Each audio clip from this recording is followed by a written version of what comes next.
Amen. Mwaiko ameleta uchawi tuchome. Mwaiko ameleta vitu tuchome.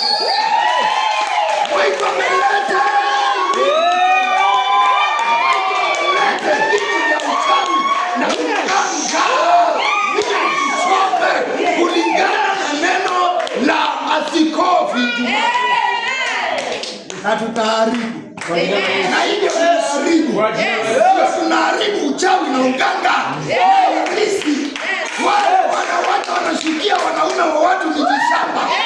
Ili ikichomeka yao inachomeka.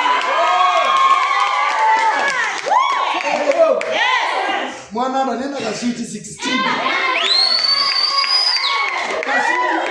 Kaswiti 16 kwa maisha mapya ya Yesu. Kaswiti 16 kwa maisha ya ibada ya Yesu.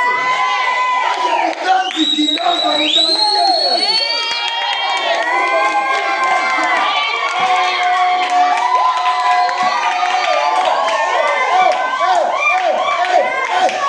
Narudia Yesu kwa kuvunja uchawi.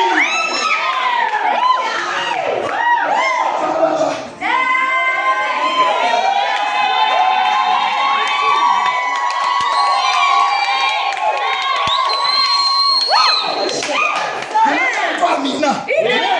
Kelele tunamaliza.